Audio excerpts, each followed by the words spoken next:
My mom chose her new husband over her own kids. The Last Supper, a story of betrayal, survival, and the price of a second chance. The night my mother chose him over us, the sky over rural Georgia split open with a thunderclap so violent it shook the windows of our single-wide trailer. I was 17, my brother Caleb was 14, and we were sitting at the kitchen table eating the meatloaf I'd made because Mom had been working late again, though we both knew the diner closed at 9 and it was nearly 11. The door slammed open. Not the wind. The door. He filled the frame like a bad omen, all 6'4" of him, with shoulders that seemed to scrape both sides of the jamb. Marcus Hale, 42 years old, ex-Marine with a dishonorable discharge he never talked about. He'd been dating our mother for 3 months, which in her world meant he was practically family. But that night, as rain lashed the rusted siding and lightning painted his face in stark whites and blacks, I understood that family was about to be redefined. "Pack your shit," he said, not looking at Mom, not looking at us. His eyes were fixed on the framed photograph above the stove, the one of our real father, Corporal James Whitfield, in his dress blues before Afghanistan took him. "Both of you, you got 20 minutes. Mom stood in the doorway behind him, her waitress uniform still smelling of fried onions and coffee. She wouldn't meet my eyes. That was the first betrayal, worse than anything Marcus could ever do. The way her gaze slid past me like I was a stranger in a restaurant she didn't want to acknowledge. "Mom?" Caleb's voice cracked. He was still in that horrible in-between where his body was trying to be a man's, but his heart was still a boy's. "What's going on?" "Marcus got a job in Baton Rouge," she said, and her voice had that quality I'd learned to dread, the sing-song lightness that meant she'd already made her decision and any discussion was theater. "A real good job, supervising a warehouse. We leave Thursday." "We?" I stood up so fast my chair tipped. "What do you mean, we?" "Don't you take that tone with me, Savannah Whitfield." Now she looked at me, and there was something hard there, something that had been building for years, like a callus over a wound. "I've sacrificed everything for you kids. Everything. Your father left me with nothing but bills and bad memories, and I've worked my fingers to the bone." "Dad died serving his country," I said quietly. "He didn't leave you. He was taken." Semantics. Marcus stepped into the kitchen, and the room seemed to shrink. He picked up my father's photograph, studied it with something between amusement and contempt, then set it face down on the counter. "Here's the deal, girls. Your mama and me, we're starting fresh. Clean slate. That means no baggage." "We're not baggage," Caleb said, but it came out small, almost a whisper. "You're 18 in 4 months," Marcus said to me, ignoring my brother completely. "The boy's got a father somewhere, some aunt in Mobile, if I recall. You can both manage. Your mama's done her time." I looked at my mother then, really looked at her. At 41, she was still beautiful in that faded Southern way, blonde hair going silver at the temples, green eyes that men had always found compelling. But something fundamental had shifted in her face. The exhaustion I'd always attributed to double shifts and worry lines had transmuted into something else. Desperation. She was clinging to Marcus Hale the way a drowning woman clings to driftwood, and she didn't care if she had to let go of her children to keep her grip. "I'll call Aunt Dorothy," I said, and my voice sounded like it belonged to someone else, someone older and harder. "Caleb can stay with her until I graduate. Then I'll get a job, an apartment." "No!" Mom's hand shot out. grabbed Marcus's arm, not to restrain him, to anchor herself. Dorothy's a drunk, everyone knows that. Caleb's going to his father. Marcus already called him. I felt the floor tilt. Our father, our real father, had been dead for 11 years. Then I understood. You mean my biological father? The sperm donor, Marcus corrected, smiling without warmth. Name's Ray Pruitt, lives in a trailer park outside Pensacola. Apparently he's willing to take the boy, seeing as he never paid a dime of child support, and the state might come knocking otherwise. Caleb went pale as milk. I don't know him. I don't want to raise your father, Mom said, and there was that sing-song again, the voice she used when she was lying to herself. Blood is blood, baby. He wants to get to know you. It's a fresh start for everyone. I thought of all the nights I'd stayed up with Caleb when he had nightmares about Dad's funeral. The way I'd learned to cook at 12 because Mom was too tired.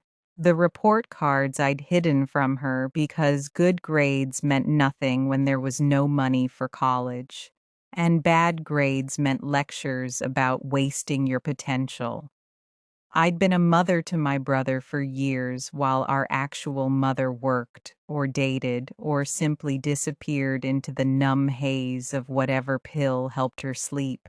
And now she was selling him to a stranger to buy herself a new life. And what about me? I asked. Marcus reached into his back pocket and tossed something on the table. A bus ticket. One way. Atlanta to Nashville. Dated for the following morning. Your Aunt Clara, Mom said quickly, as if the words tasted bad and she wanted them gone. She said you could stay with her, finish school there. She's got a spare room. Aunt Clara. My father's sister. We hadn't seen her in 8 years, not since she'd called Mom a parasitic grief vampire at Thanksgiving and been asked to leave. She lived in a converted garage behind a house in East Nashville, worked as a paralegal, and had 3 cats she talked to like children. She agreed to this? I asked. She agreed to you, Marcus said. Not the boy. She's got rules. The thunder rolled again, closer now, and in its rumble, I heard the sound of my childhood ending. Not with a gradual fade, but with a slam. A severing, a door closing that would never open again. I looked at Caleb. He was crying silently, tears tracking down his acne-scarred cheeks, but his jaw was set in a way that reminded me so much of our father that my heart physically ached. I reached across the table and took his hand. We'll figure it out, I whispered. I promise I'll come for you as soon as I can. Time's up, Marcus said. Bus leaves at 6. I'd suggest you get some sleep, Savannah. Long day tomorrow. He turned and walked into my mother's bedroom, their bedroom now, apparently, and after a moment's hesitation that felt like an eternity, she followed him. She didn't look back. That was the image I carried with me years later when I tried to understand her. My mother's back, retreating into shadow, leaving her children in the kitchen light with a bus ticket and a broken promise. The Greyhound station in downtown Atlanta smelled of diesel and desperation. At 5:47 a.m., with the sky just bleeding pink over the Georgia pines, I sat on a molded plastic bench with a duffel bag containing everything I owned. 3 pairs of jeans, 5 shirts, my father's dog tags, and a photograph of Caleb and me at Six Flags, taken 2 summers ago when happiness still seemed like a renewable resource. Caleb wasn't there to say goodbye. Marcus had driven him to Pensacola the night before while I was packing. Easier this way, Mom had said, standing in the doorway of my room, watching me fold my life into a bag. Clean breaks heal faster. She'd given me $200 and a hug that felt like being embraced by a mannequin. I love you, Savannah. You know that, right? This isn't about love. This is about survival. Marcus. Marcus sees me. He sees who I could be, not who I had to be. I didn't respond. What was there to say? That she'd been a mother for 17 years and now she wanted to be a woman? That I understood the impulse even as I hated her for it? That part of me, a part I was ashamed of, wanted her to be happy, even if happiness required our sacrifice. The bus wheezed to the curb, and I stood. Mom made a sound, a caught breath, and for a moment I thought she might change her mind, might choose us after all. But then Marcus's truck rumbled in the parking lot, and she glanced toward it like a compass needle finding north. Be good, she said. Call me when you get there. I didn't call, not that day, not that week, not for 3 years. Aunt Clara's garage apartment was 12 feet by 20, with a hot plate, a mini fridge, and a bathroom so small you could shower and use the toilet simultaneously if you were flexible. She was 53, divorced twice, with the kind of sharp features that looked like they'd been carved by a knife of perpetual disappointment. But she opened her door at 2 a.m. when the bus finally arrived, and she didn't ask questions when I collapsed on her pull-out couch, sobbing so hard I thought I might turn inside out. Your mother, she said the next morning, setting a cup of coffee in front of me that could have stripped paint, was always a fool for men who made her feel small. Your father was the exception, and when he died, she didn't know how to be big on her own. She abandoned us, I said. She abandoned herself first, Clara replied. You kids were just what she had left to give away. I finished high school in Nashville, working evenings at a Sonic drive-in on Gallatin Pike, wearing roller skates that gave me blisters and a uniform that smelled of chili cheese fries. Aunt Clara charged me $200 a month in rent, which she claimed went to utilities, but which I suspected she saved in an envelope labeled Savannah's Future. She was hard, but she was fair. She taught me to balance a checkbook, to change my own oil, to recognize when a man was lying by, the way his left eye twitched. She never spoke to my mother, though I sometimes caught her staring at the phone with a complex expression I couldn't read. I graduated with a 3.8 GPA, which got me a partial scholarship to Middle Tennessee State University. I majored in social work because I'd spent my adolescence parenting a parent, and I figured I might as well get paid for the skill set. At 21, I got an internship at a youth shelter in Murfreesboro, where I met kids who'd been thrown away for reasons that made my own story seem almost mundane. Addiction, religion, sexuality, poverty, simple bad luck. And I searched for Caleb. Ray Pruitt had no phone listing. The trailer park outside Pensacola had been demolished for a Walmart. My mother, when I finally broke down and called her after 3 years, sounded surprised to hear from me, then defensive, then vaguely guilty. Marcus had left her 6 months prior, found someone younger, can you imagine? And she was working at a casino in Biloxi now, dealing blackjack to men who smelled of bourbon and regret. Caleb's fine, she said when I asked. Ray put him in military school, strict but good for him. You know how boys need discipline. He writes sometimes. She gave me an address in the Florida Panhandle that turned out to be a P.O. box. I wrote letters, dozens of them. I never got a reply. I was 24, working my first real job as a case manager for the Tennessee Department of Children's Services when I found him. Not through official channels, through Facebook, of all things.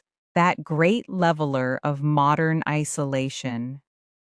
Caleb Whitfield, now 21, living in Austin, Texas, working as a mechanic.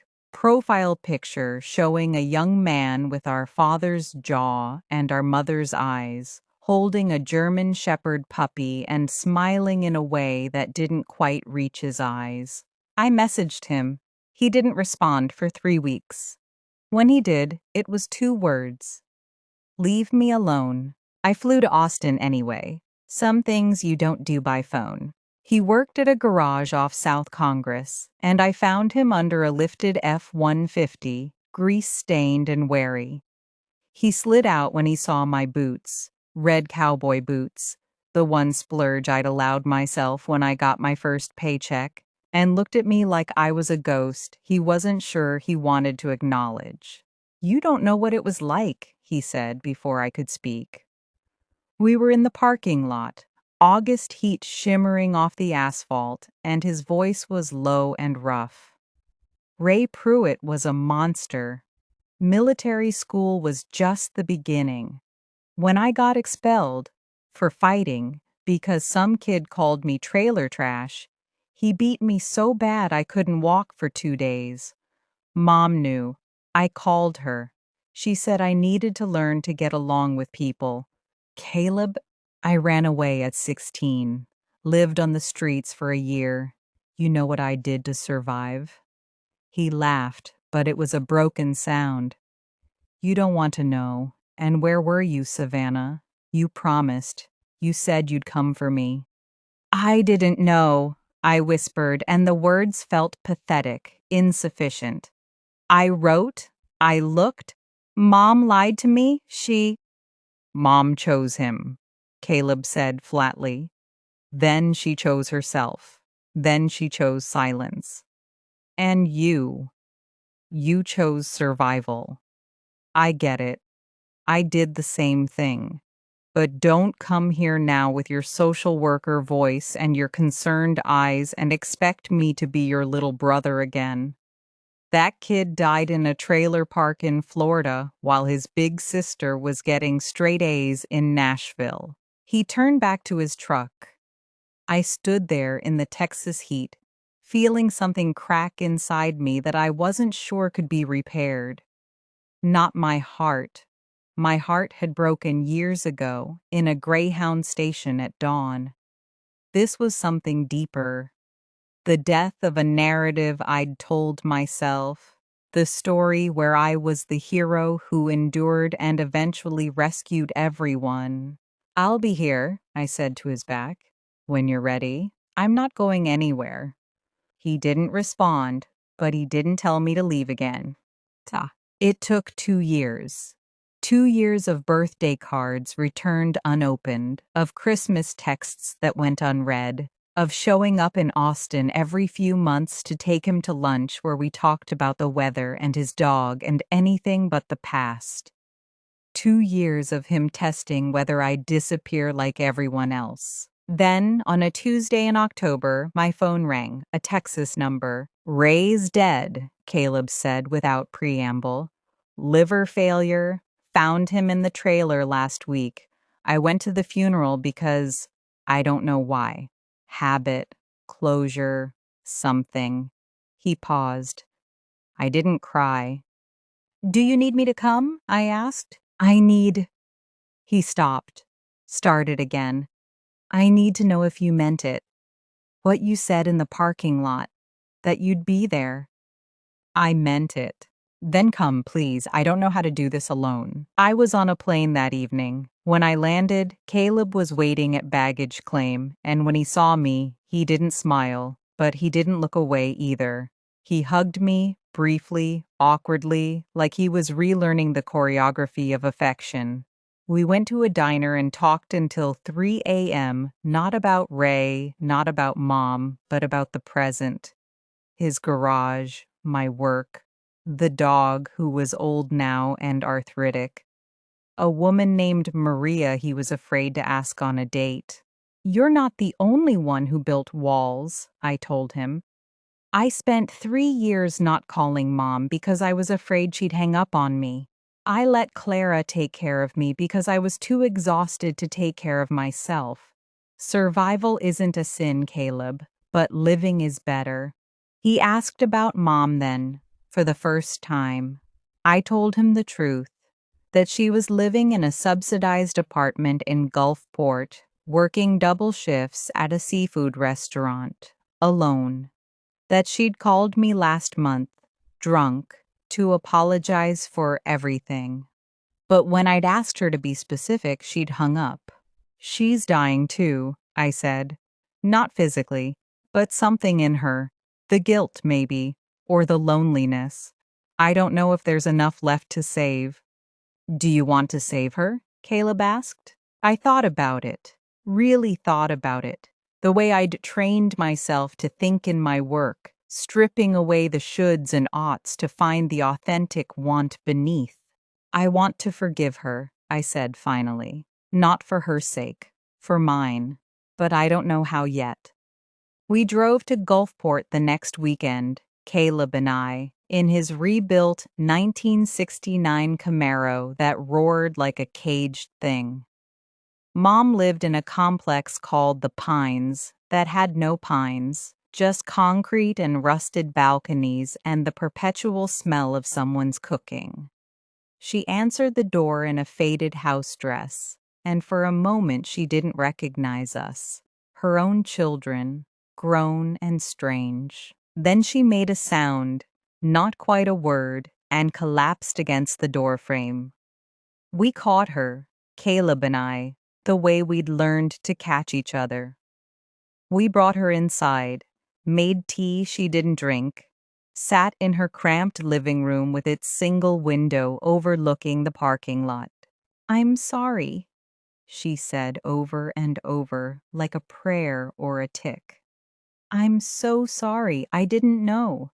I didn't know what he'd do to Caleb. I didn't know how to come back. I was drowning and I grabbed the only rope I saw, and I didn't care who I pulled under with me.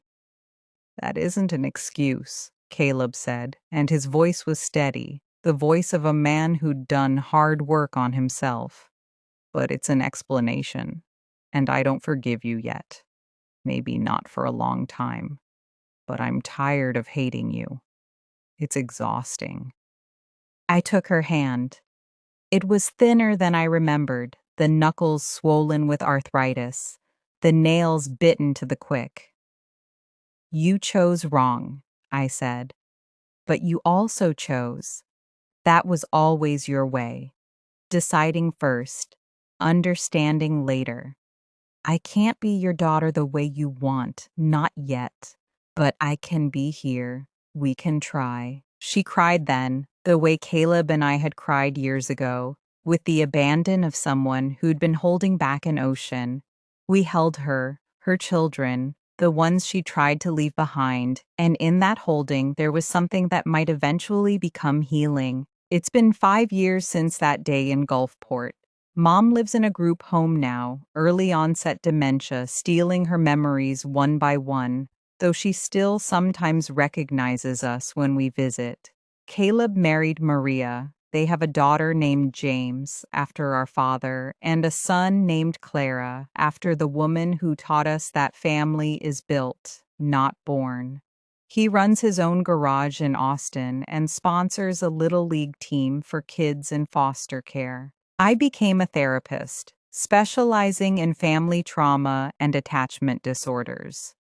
I work with children who've been abandoned, who've been chosen last or not at all, who've learned that love is conditional and conditional love is a trap. I tell them what it took me too long to learn, that being chosen second or third or not at all by the people who should have chosen you first, that isn't a verdict on your worth. It's a reflection of their limitations.